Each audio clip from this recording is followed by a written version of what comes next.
Welcome, luminous souls and fellow seekers of the inner light. Today, we gather to explore a quietly burning question: why are lightworkers so often targeted, and how can they remain truly safe? If you value deep conversations on gnosis, heart alchemy, and the journey of spiritual sovereignty, I invite you to subscribe and share your thoughts below. The fires of this channel are kept alive by your presence. Tonight, let us step softly into the half-light where the soul's doubt meets the heart's longing for truth. The path of the lightworker is ancient, winding like a silver river through the valleys of shadow and dawn. It is not a path paved in comfort, for to carry light is to rouse the sleeping forces of the world, within and without. It is to walk across a battlefield of subtle energies, sometimes unseen, always felt.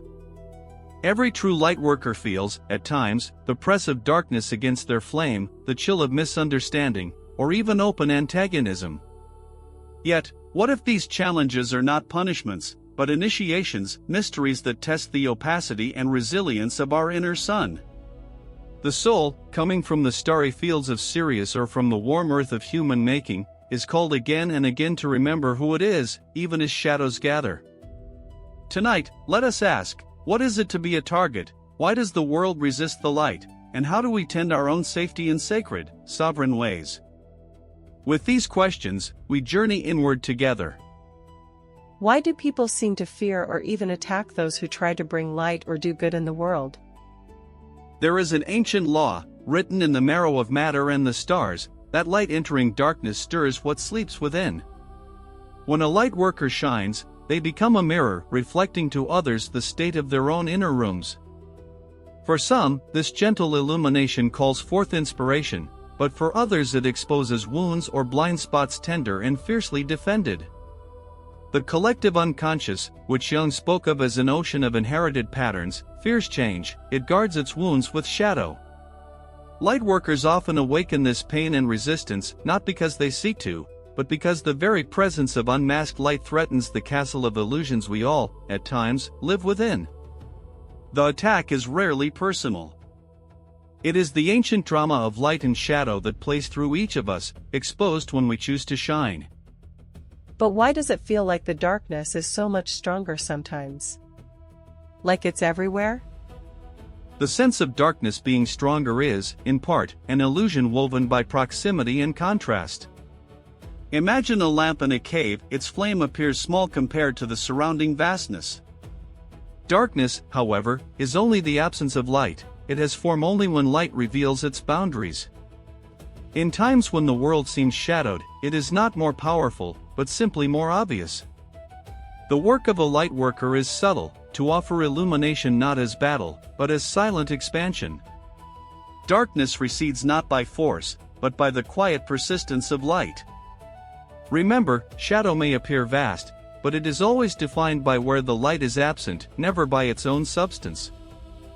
Sometimes I feel so alone, like I'm the only one who sees or feels these things. Is this loneliness part of being a lightworker?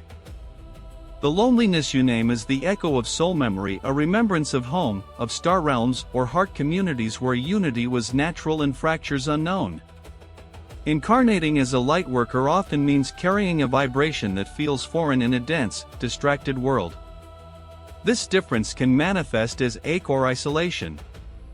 Yet, know this: loneliness is not your enemy, but your teacher. It draws you into deep connection with your own essence so that when you do meet another awakened one, your souls recognize each other across the fields of separation. The apparent aloneness is a gentle veil. Behind it, millions of unseen allies, both earthly and cosmic, walk this same luminous path beside you. Why do I attract people or situations that try to drain my energy or even harm me when I'm just trying to help? Lightworkers radiate a unique frequency, one that both heals and illuminates. Those who unconsciously seek healing or relief are drawn to this energy much like moths to flame. Sometimes, those carrying unresolved pain or shadow try, unconsciously, to feed on the light they sense in you, hoping for solace or escape. Others may project their own denied wounds or fears onto you, as if the light you hold threatens their self-image or constructs of reality. This is not a signal to close your heart, but an invitation to refine your boundaries, learning to offer presence without depleting your own well. True sovereignty is the ability to remain luminous without becoming a sacrificial battery for the suffering of others. How do I know when to help and when to step back? I want to give, but I end up being exhausted or hurt. The balance between giving and retreating is the art of spiritual discernment. Listen to your body, feel into the vibration each interaction evokes. If your heart contracts, your breath shortens, or your mind feels tangled, these are signals of energetic imbalance. The soul is not here to martyr itself, but to express wholeness. Give from overflow, never depletion. Step back without guilt when your inner sun dims. You are not responsible for saving every soul nor for carrying burdens not meant for you.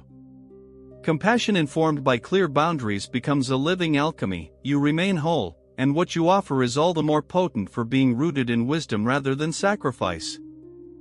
Are there really forces, visible or invisible, that try to stop lightworkers? Or is it just in my head? Both visible and unseen forces exist, woven into the fabric of existence. On a practical level, societal norms, family expectations, and collective fears resist the disruption lightworkers bring. On more subtle planes, energies generated by centuries of collective shadow, ancestral, cultural, astral, can coalesce into fields that resist awakening, seeking to maintain the status quo. Mythologies worldwide speak of entities or influences that patrol the thresholds of consciousness, challenging those who seek to bring more light. Yet, these are not monsters to fear, but gatekeepers testing the purity and clarity of your intent. Knowing this, do not fall into paranoia, instead, become more invested in your own sovereignty and groundedness. The truest power lies not in waging war against such forces, but in moving through them as a river flows through stone. How do I keep fear from making me shrink my light when I sense opposition? Fear is the great teacher in the school of the soul. Its purpose is not to paralyze, but to alert you to the need for greater presence and alignment. When you sense fear, pause.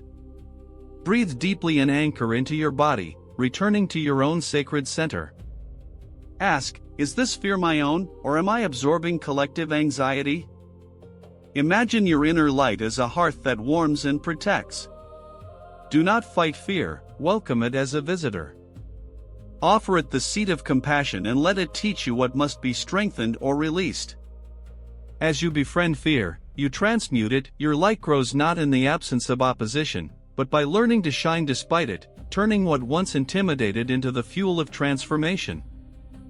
What do you mean by keeping your sovereignty as a lightworker? What does that look like? Sovereignty is the realized truth that your essence, your heart, mind, and soul belongs first to you, and to the source from which you come. As a sovereign lightworker, you do not allow the moods, projections, or desires of others to overwrite your intuition or inner clarity. It is knowing your boundaries as sacred, your energy as precious, and your inner guidance as trustworthy. Practically, sovereignty means saying no without guilt, honoring your rest and joy, and discerning when the exchanges you enter serve the upliftment of all, including yourself. It is moving from obligation to devotion, from reaction to conscious choice. In Jungian terms, you integrate your shadow, so that no hidden part within you can be manipulated or siphoned. Wholeness within is the shield of true sovereignty. Is shining your light always safe? Can being too visible make you more vulnerable to attack?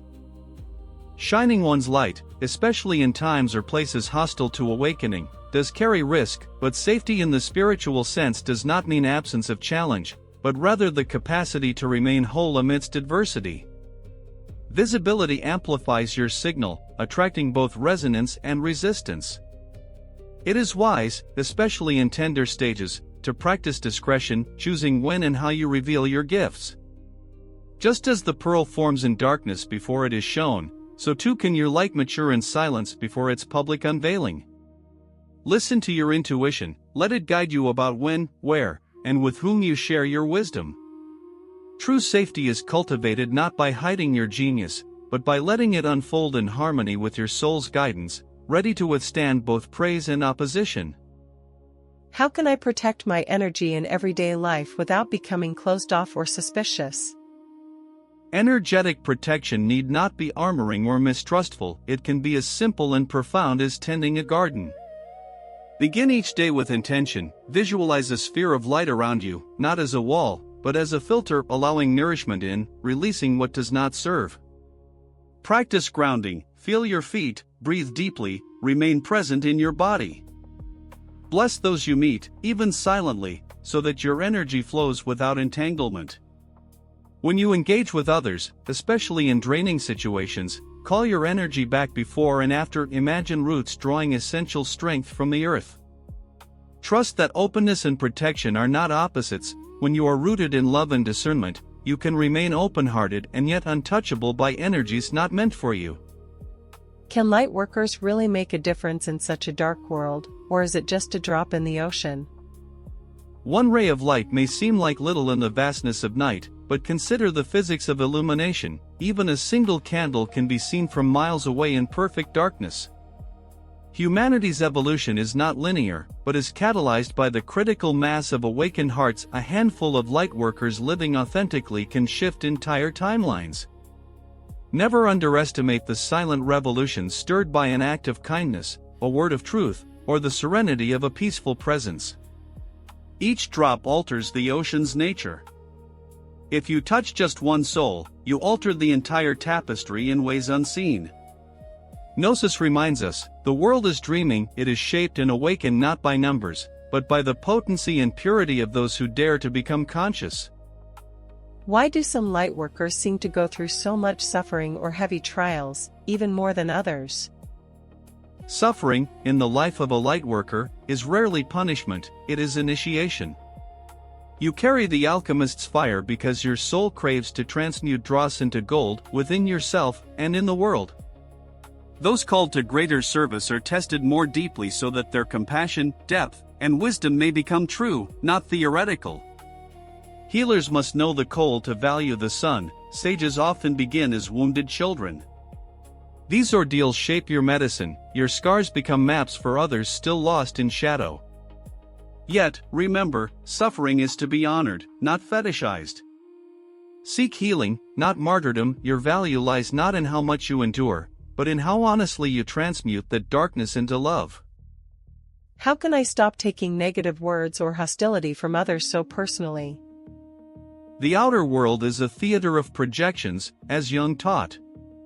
When hostility arises, it is almost always a drama staged within the speaker's unconscious, their inner wounds seeking resolution or relief. When you feel stung by words, pause and ask, is this my truth, or theirs? Affirm your self-knowledge, I know who I am. Practice seeing the wounded child within those who lash out. This is not to excuse harm, but to reclaim your power. As you strengthen your self-knowing, such attacks pass through you like wine through reeds, they ruffle but cannot uproot you. Compassion is the great shield, transforming blame into understanding and freeing you from the world's projections. Are there practical things I can do at home to cleanse my energy and keep myself safe? Yes, and they are both simple and profound. Begin with the sacred elements. Bathe in water mindfully, letting it wash away not just physical, but subtle residues. Light a candle or incense with intention. Fire and scent both purify and uplift. Use salt sprinkled, dissolved in baths, or placed in corners to absorb discordant energies. Sound, too, singing, chanting, or bell ringing clears stagnation. Most vital of all, set clear intention. Speak aloud, I release all that is not mine. I reclaim my energy. These rituals, combined with the regular practice of presence and gratitude, create an inner climate where only what serves your highest good may reside. What if I've already been hurt or exhausted by other people or dark experiences? How do I recover? Begin by honoring your wound, not as failure, but as signal you cared enough to risk openness. Tend first to your body, rest, nourish, restore as you would a sacred vessel. Name your pain in writing or aloud, without judgment. Invoke the healing forces of earth, water, and time. Seek support from those who see you clearly. Sometimes, another's witness is the medicine. Practice forgiveness for yourself above all. Your exhaustion is the soul's call to return home, to incubate. No lightworker heals only outward. The journey inward, to reclaim discarded parts, is itself a sacred mission. Each healing initiates new levels of depth and power in your presence. Can connecting with spiritual guides or angels help keep me safe from harm? Absolutely. You are never entirely alone. Ancestral, angelic, and cosmic guides walk beside you. To connect, set aside a quiet space, breathe deeply, and simply ask for support. Beloved guides, surround me in light. Protect me as I walk this path.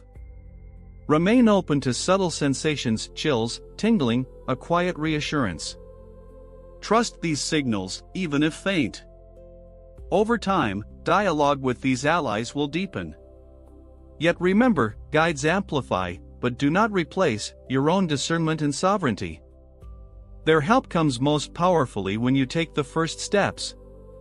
Safety is a dance of human and divine joining hands. How do I recognize when opposition is a sign to stop, or just a test to keep going? This discernment is won by silence and self-inquiry. Take each roadblock as a question, not a condemnation. When faced with opposition, ask yourself, does my inner guidance feel clear, peaceful, resolute even amidst fear? Or is my body signaling distress, contraction, deep resistance? The universe rarely speaks in absolutes.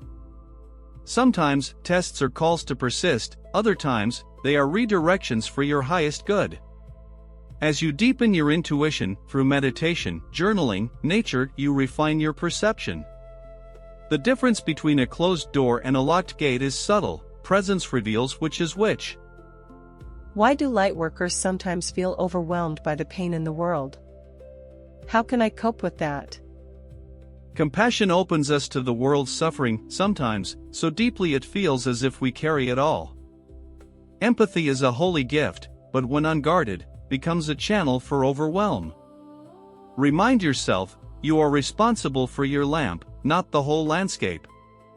Practice compassion with boundaries, offer prayers, send blessings, but then return to what you can touch and change. Engage with nature, create beauty, or share laughter. Joy is not betrayal, but an act of service. Allow yourself to witness pain without becoming its vessel. Know that healing yourself heals the collective, drop by gentle drop. Is there a risk that focusing too much on protection amplifies fear or separation? Yes, obsession with protection can be a mask for deeper unhealed wounds and reinforces the perception of a hostile universe. A fortress can become a prison. Frame protection as an act of self-love, not as a reaction to threat. The goal is not relentless vigilance, but conscious stewardship. Instead of warding off the world, root more deeply in your own presence. Let the light from within fill your field so completely that there is no room for foreign shadows. When you focus on inner wholeness, protection becomes less about exclusion and more about expansion. Trust in the benevolence underlying all things. Can group work or community gatherings help protect and support lightworkers, or does that just attract more challenges? Gathering together amplifies light. Community weaves a field where each individual contributes resilience and joy. Like a cluster of candles, lightworkers joined in intention are harder to extinguish than solitary flames. Healthy community provides witnessing, shared wisdom, and energetic uplift. Yes, it can also attract challenges. Unresolved patterns may emerge for healing, and collective work often accelerates growth. Yet, these are gifts in disguise, opportunities for greater integration. Choose communities rooted in authenticity, clear boundaries, and mutual respect. Remember, you do not lose your sovereignty in community, you expand its strength through healthy bonds. Are there warning signs I should watch for to know when I'm being targeted energetically? Indeed, the soul whispers and the body reveals what the mind sometimes cannot. Look for sudden, unexplainable fatigue, persistent negative thoughts that feel alien or out of character, recurring conflicts with others without clear cause, or odd physical sensations, tightness in the solar plexus, headaches, or chills. Notice shifts in your mood or energy after contact with certain people, places, or activities. Dreams may become anxious or nightmarish. If these signs arise, do not panic, simply pause, cleanse, call your energy home, and reaffirm your boundaries. Consistent self-care makes you less permeable and more resilient to any energetic intrusion. Why is self-love so important for staying safe as a lightworker? Self-love is the foundation upon which all true security rests. When you cherish yourself, you become unwilling to accept less than loving energies, whether from yourself or others. Self-love teaches you to notice when your needs are unmet, to give rest and nourishment when others would take, and to listen to your own truth above the noise. It fortifies your aura, making you less susceptible to manipulation, projection, or attack. Ultimately, self-love returns you to your original wholeness, the state from which lightworkers operate most potently, both protected and free. How do I keep going when it feels like the darkness wins, or nobody sees or values what I do? Hold close the paradox. The truest works of light are often unseen, valued only by eternity. The darkness wins only when it persuades you to abandon your post. Return again and again to the why of your path, not applause, but devotion to truth and love. Remember the ancestors, many of whom labored in obscurity, whose impact ripples through you even now. Cultivate a secret garden of joy within, tended regardless of outcome. The eyes that matter, your soul, the source, the future ones, see everything. Assurance lies not in immediate validation, but in fidelity to the work itself. Light is not diminished by blindness, it is revealed for those willing to see. Do you believe every person has the capacity to become a lightworker, or is it only for a chosen few? Every soul carries the seed. The capacity to become a light-bearer is universal, though often dormant beneath layers of forgetting or fear. Some are called sooner, spurred by crisis, vision, or inexplicable longing, others awaken more gently, or not at all in this lifetime. No one is excluded from this birthright. Yet, the choosing is not from above, but from within. It is the courage to say yes, to take responsibility for one's own healing and to serve the greater whole. The title lightworker is not a privilege, but a possibility offered to every human heart. Thank you, Rafael. What is one thing I can do tonight to feel safer and more peaceful on my path? Before you sleep, create a small but sacred ritual, light a candle or simply imagine one burning gently in your heart. As you breathe, speak aloud or silently, I call all my energy back to me now, cleansed and whole. I thank my guides and higher self for protection and peace. Visualize a cocoon of golden light enfolding you, soft, permeable to love, impenetrable to harm. As you feel this warmth, affirm, I am safe, I am sovereign, I am loved. Sleep within this light, knowing you are held and watched over.